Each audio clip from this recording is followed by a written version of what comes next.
अगर मैं कह रहा हूं यहां खड़े होकर एडवोकेट चंद्रशेखर आजाद कि यहां से संसद तक आदमी आदमी होगा तो आदमी आदमी होगा, मेरी बात को आप याद रखें। कुर्सी तो है, धर्मेंद्र प्रधान जी को मैं कहना चाहता हूं, सुनो भाई, कुर्सी तो है, आपका जनाजा थोड़ा ही है। अगर कुछ कर नहीं सकते तो छोड़ क्यों नहीं देते, क्यों चिपक के बैठे?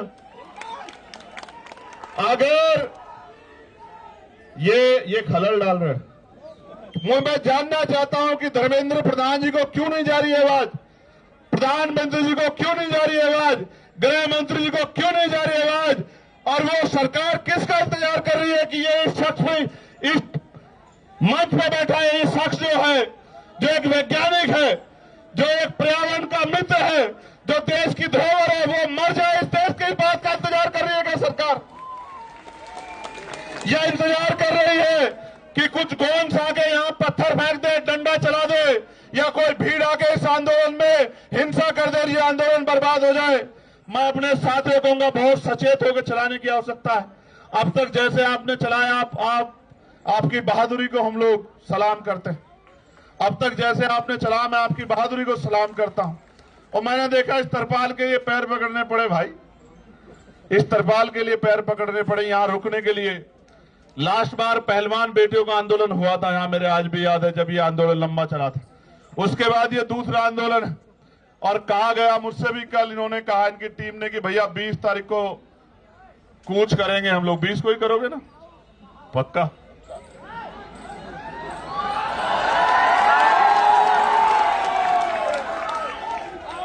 तो लिखो, नोट करो कि 20 तारीख को कूच करेंगे, मेरी बात को आप याद रखो।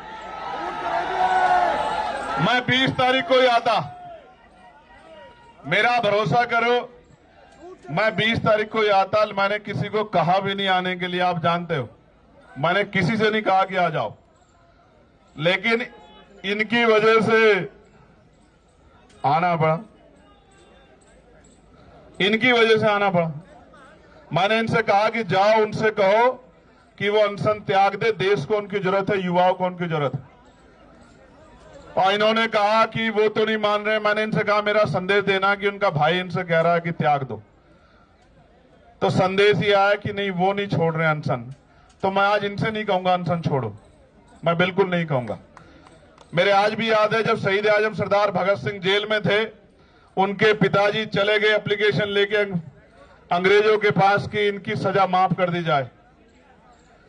तो मुझे याद है शहीद आजम सरदार भगत सिंह जी के वो शब्द अपने पिता से, जब उन्होंने कहा कि आज आपने मेरी पीठ में छुरा घोंपा है, जिनके खिलाफ मैं लड़ रहा हूं, आपने उनके आगे कमजोर पड़ने का काम किया। आज आपने मेरे आंदोलन को कमजोर किया, मेरे संघर्ष को कमजोर किया है। तो मैं लड़ने वाला व्यक्ति हूं, मैं इनका संघर्ष कमजोर नहीं करूंगा। अगर इनको कुछ होगा तो इसका खामियाजा इस सरकार को भुगतना पड़ेगा, मेरी बात को आप याद रखना। हमें इनको मनाने की जरूरत नहीं है कि ये अनशन त्यागे, देश की सरकार से सवाल पूछने की जरूरत है कि वो इस डिक्टेटरशिप को क्यों कर रही है। जो शिक्षा मंत्री पेपर नहीं बचा सकता है, वो युवाओं का भविष्य कैसे बचाएगा, इस बात का जवाब शिक्षा मंत्री जी को देना पड़े। मैं फिर आपसे कह रहा हूं, ये आंदोलन युवाओं के भविष्य को बचाने के लिए, और मैं देश के हर एक युवा से कह रहा हूं, जब ये लड़ सकते हैं, जिनको नौकरी नहीं चाहिए, जिनको पेपर नहीं देना, तो आप भी लड़ सकते हो।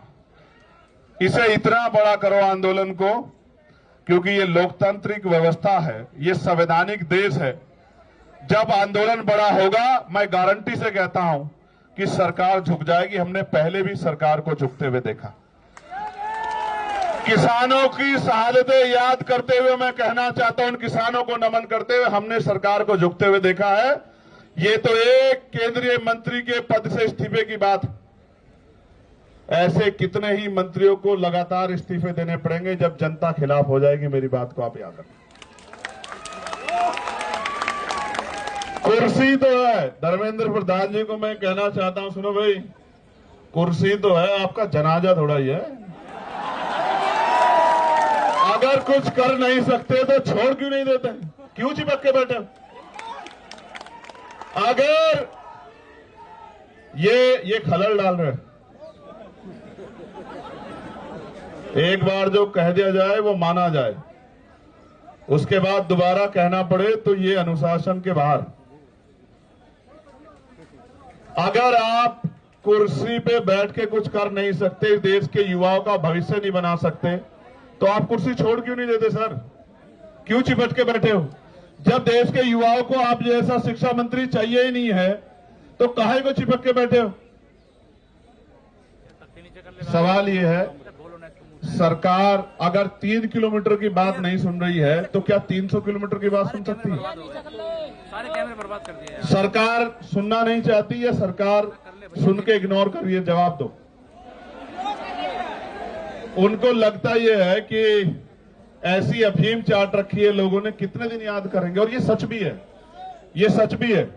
मैं बहुत कड़वी बात कह रहा हूं, जिनके बच्चों के लिए यहां लड़ा जा रहा है वो माँ बाप घर में इसलिए बैठे हैं कि उनके बच्चों से कोई सवाल उनके बच्चों के फ्यूचर पे ना आ जाए। आपके बच्चों का फ्यूचर है ही कहां भाई? पैसे वाले लोग पेपर लीक करा लेंगे, जिनके जो पावर स्ट्रक्चर से जुड़े हुए लोग हैं उनको पेपर पहुंच जाएगा, तो किसको नुकसान होगा? उसी को ना जो मेहनत कर रहा है, वो किसी भी जाति का हो, किसी भी धर्म का हो। तो ये फिर न्याय, फिर ये अवसर की समता, निष्पक्षता कहां बची? मैं तो उन बहादुर बहनों का भी धन्यवाद करता हूं, उनके हौसले का भी धन्यवाद करता हूं जो डटी हुई। जहां नौजवान घर में बैठ के रील देख रहा है, वहां मेरी बहादुर बहनें आंदोलन कर रही है। मैं दिल से धन्यवाद करता हूं। 20 तारीख को आओगे नहीं आओगे बताओ?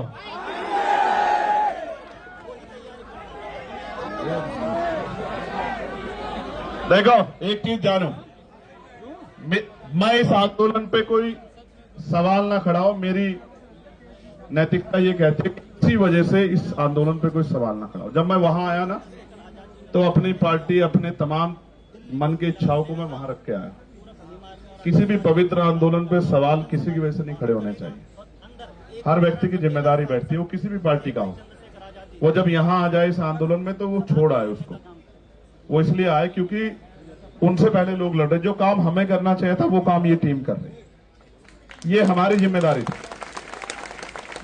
हम सपने दिखा रहे हैं, हमें लोग वोट कर रहे हैं, हम लोगों के बीच जा रहे हैं, ये हमारी जिम्मेदारी। इसलिए मैं तो आ जाऊंगा।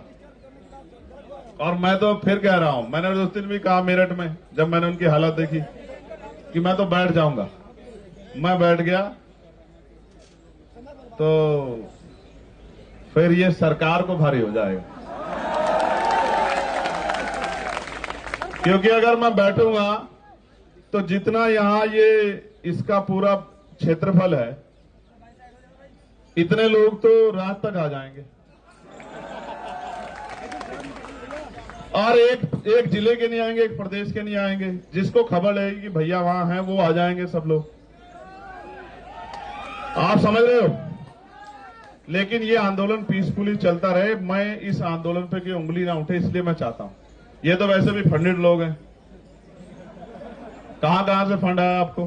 पाकिस्तान से, जोर शोर से आ चुका है, पाकिस्तान से आ चुका है। कहां से? हर जगह से आ चुका है। पीएम के वो भी आ जाएगा।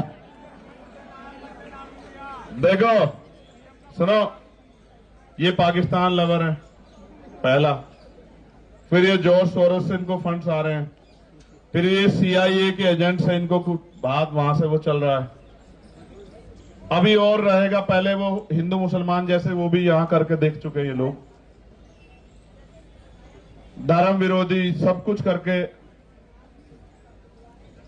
लेकिन सवाल ये है, ये लड़ किसके लिए रहे? इनमें से कौन सा ऐसा जिसका पेपर लीक हुआ है? क्या जरूरत है इनको आने की? क्या जरूरत है इनको खड़े होने की? इनके घर वालों को डर नहीं लगता क्या? क्या उनकी जान कीमती नहीं है क्या? क्या वो आपके लिए लड़ते लड़ते शहीद हो जाए तो भी ना आप जागो? आपको याद है सरदार भगत सिंह क्यों फांसी का फंदा चूमना चाहते थे? उनको ऐसा लगता था कि मेरे जाने के बाद लोग जागेंगे, और यही जिद करके सोनम सर बैठे हुए हैं। मैं आपसे आग्रह करूंगा सर, 20 तारीख को आप, हम लोग जितना बड़ा प्रोटेस्ट आप चाहोगे उतना बड़ा करेंगे, मगर 20 तारीख को आप हमारी भी मान लेना। आप आदमी बता दो कितने चाहिए 20 तारीख के प्रोटेस्ट में आपको, और बताओ कि यहां से वहां तक संसद तक आदमी चाहिए, आप बताओ। आप जो कहोगे, आप कहोगे कि यहां से संसद तक आदमी देखने हैं, तो मैं वचन दे कहता हूं, सुनो भाई, मैं कोई बात हवा में नहीं कहता। पहली बात, अगर मैं कह रहा हूं यहां खड़े होकर एडवोकेट चंद्रशेखर आजाद कि यहां से संसद तक आदमी आदमी होगा, तो आदमी आदमी होगा, मेरी बात को आप याद रखें। और सुनो, महापुरुषों की तस्वीरों के अलावा झंडा भी कोई नहीं होगा, क्योंकि इस आंदोलन के साथ खड़े हैं। इस आंदोलन से कोई राजनीतिक लाभ नहीं चाहिए, मेरी बात को आप याद रखें। उस काम को हम लोग करते हैं। बताओ सर, तारीख को तय कर दो, आप बताओ। चलो, आपका कंसर्न बहुत जरूरी है। 20 तारीख को आप हमारी मान लोगे ना? 20 तारीख को जो आप कहते हो हम करेंगे, आप बताओ, आप हमारी मान लो। देश को जरूरत है आपकी।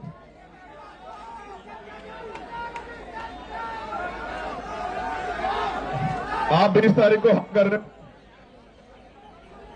आप चाहते हो 20 तारीख को हम लोग जीत जाएं? आप बताओ पहले, मैं क्या चाहता हूं? मैं चाहता हूं ना, हमें हमारा जो है मजबूत पिलर भी हमारे साथ रहे, खड़े रहे, डटे रहे।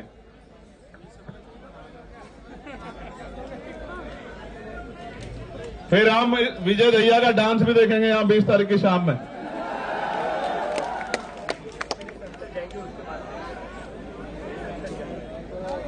अगर हमारा प्रोटेस्ट सफल हो गया तो फिर आप शाम में हमारी बात मान लोगे? पक्का? ये डांस दिखाएगा शाम में, विजय डांस करके दिखाएगा शाम में। विजय आपका नाम? देखो, 20 तारीख को प्रोटेस्ट होगा तो प्रोटेस्ट होगा, और ऐसा प्रोटेस्ट होगा कि पिछले 10, 12, 15 साल में तो ऐसा प्रोटेस्ट दिल्ली में नहीं हुआ होगा। कारण क्या है? कारण क्या है? ये जिनके लिए लड़ रहे ना, उनको भी नहीं पता कि उनके लिए लड़ रहे हैं।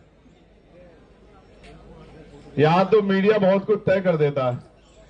वो सुई के बराबर इस आंदोलन में इनके मन का खोट ढूंढ रहे हैं।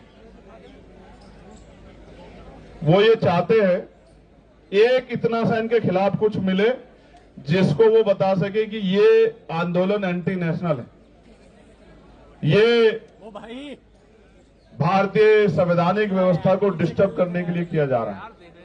मैं यहीं पल पड़ा हूं, यहीं संघर्ष किया। मैंने जेएनयू के बच्चों पर चलती लाठियां भी देखी, मैंने डीयू के बच्चों पर चलती लाठियां भी देखी, मैंने यहां एनआरसी से लेकर तमाम आंदोलन देखे, और मैंने खुद बताया ना, मैं निर्दोष होते हुए 16 महीने जेल में रहा। जब मुझे बेल मिली तो मेरे ऊपर एनएसए लगा दी रात को 2:30 बजे।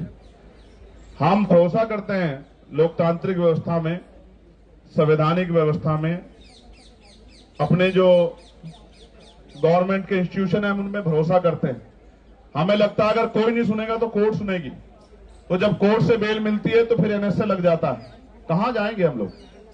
हम यही आंदोलन कर सकते हैं। और जिनको लगता है आंदोलन से कुछ नहीं होता, मैं आपको फिर कह रहा हूं, 2 दिन पहले हम लोग मिले थे, मैंने इनसे कहा था कि आप बहानो मेरी बात को कि बहुत कुछ होगा, बहुत कुछ होगा, बस आप डटे रहो। और मैंने इनसे कहा कि 20 तारीख तक डटे रहना।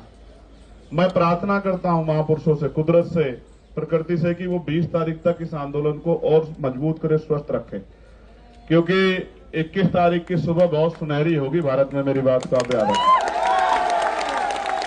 और मैं इस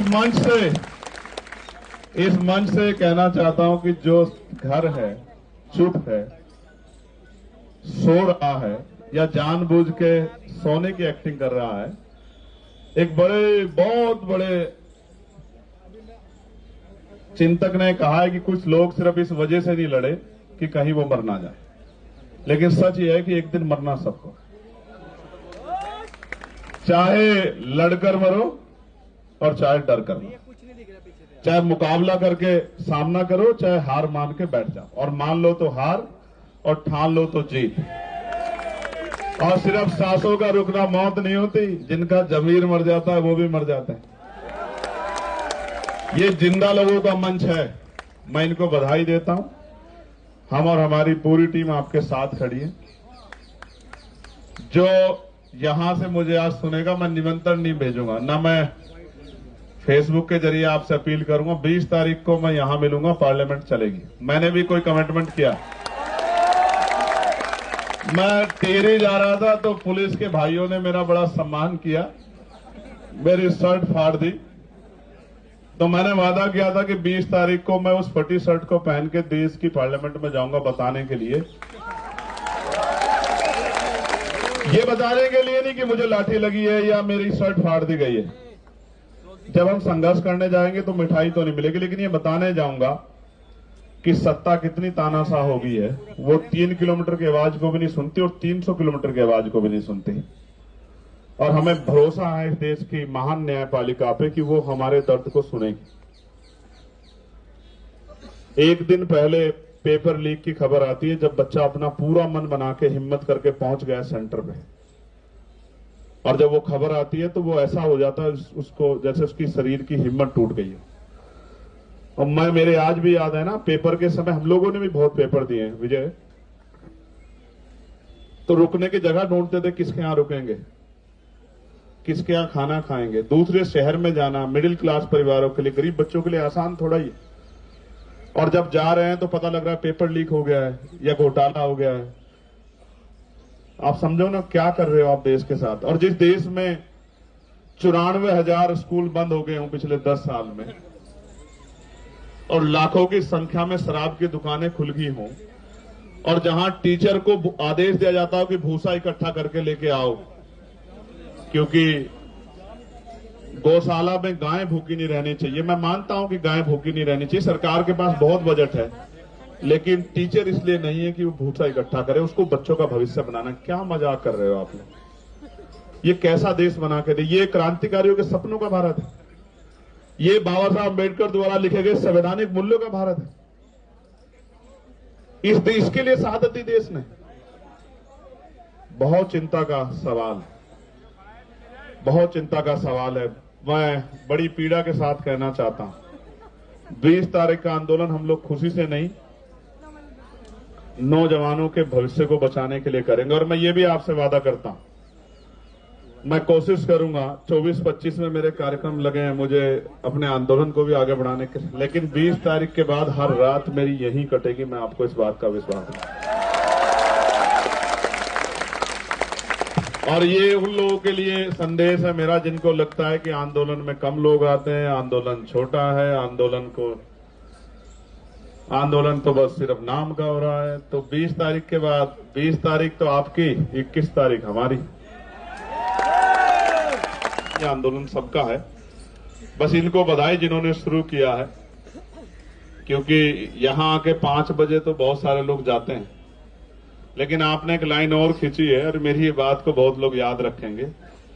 ये आंदोलन तो अपनी कीमत वसूल के, कीमत का मतलब जो तय किया है, जो लक्ष्य तय किए उनको लेके उठेगा। लेकिन इस आंदोलन के बाद इस देश में बहुत आंदोलन होंगे जहां जंतर मंतर सुना नहीं रहेगा। मेरी बात को आप याद रखें,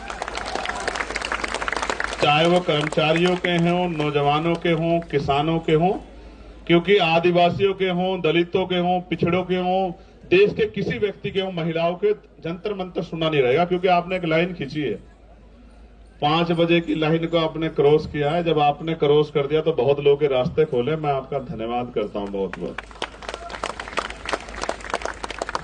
कोई और बात जो बाकी? कुणाल के लिए कुछ कहना है? किसी को रोस्ट करना है? कहां अहमदाबाद जाओगे? कहां जाओ?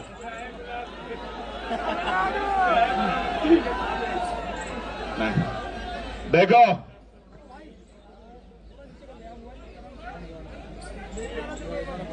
रिश्त तो है रिश्त तो है, नहीं कोई ऐसी दिक्कत नहीं है। अभी तो हम इतने लोग बैठे हैं, कहां को तमिलनाडु जाना, देश हमारा है। जब तक इस देश का संविधान हमारे साथ खड़ा है, जब तक इस देश का संविधान जिंदाबाद है, मजबूत है, बाबा साहब ने कहा था आदमी भूखा रह सकता, अपमानित होकर नहीं रह सकता। जब तक नौजवानों में स्वाभिमान, सम्मान है और उसको पाने की चाहत है, अपने अधिकारों की रक्षा करने की चाहत है, तब तक थोड़ा ही कुछ बदलने वाला है। तब तक तो ऐसे कितने शासक आएंगे, कितने धूल चाटेंगे, कितने जाएंगे, कौन परमानेंट है यहाँ? कौन परमानेंट है? ये तो आती जाती रहती है। जिसके घमंड में हो आप, जिसके घमंड में कुचल रहे हो, क्यों नहीं सुनाई दे रहा आपको? 17 दिन में नहीं सुनाई दिया। मुझे तो ऐसा लगता है हुकूमत इंतजार कर रही है कि इनको कुछ हो जाए, क्योंकि देश के लोग 2-3 दिन जागेंगे, उसके बाद फिर सो जाएंगे और बाकी काम जो है हमारा महान मीडिया कर देगा। वह तो समझता हूं सरकार के आधार पे, क्योंकि मैंने तो अपनी आंखों से देखा किसानों के आंदोलन को, 13 महीने सड़कों पे, उन पे चलती हुई लाठियां, उनका बहता हुआ खून की शहादतें मैंने अपनी आंखों से देखी और एक शब्द नहीं कह पाए देश के प्रधानमंत्री उनके लिए। बस आरोप तो लगाते थे कि ये खालिस्तानी है, इन पे फंड आ रहा है, अमेरिका से आ रहा है। ये आरोपों के बाद कोई सच्चाई भी होती है क्या आपके पास? कि हमने ये जांच की, मैं हाथरस गया था, 100 करोड़ की फंडिंग की चंद्रशेखर आजाद को इस आंदोलन करने के लिए। मैंने कहा 1 रुपए की साबित कर दो, जीवन में कभी सड़क पे नहीं दिखाई दूंगा। और नहीं साबित कर पाओ तो माफी मांगना मुख्यमंत्री जी। कुछ भी नहीं, इतने निष्ठुर लोग हैं, आरोप लगाया उसके बाद कुछ भी नहीं, फिर सुबह शाम वही। इसलिए आपसे कह रहा हूं, इस आंदोलन पे भरोसा करो, इस आंदोलन को ताकत दो, आके जुटो, काम से आओ फिर आओ, लेकिन इस आंदोलन में हिम्मत दो कि जो लोग लड़ रहे हैं उनकी हिम्मत कम ना हो। मैं आप सबका बहुत बहुत धन्यवाद करता हूं। मेरी बहुत सारी मंगल कामना, ये आंदोलन कामयाब हो। जय भीम, जय भारत, जय संविधान। आप सबके लिए बहुत बहुत मंगल कामना और प्रार्थनाएं भी कि इसकी अपेक्षा आंदोलन के, उसके लक्ष्य वो पूरे हों बहुत जल्द। बहुत बहुत धन्यवाद।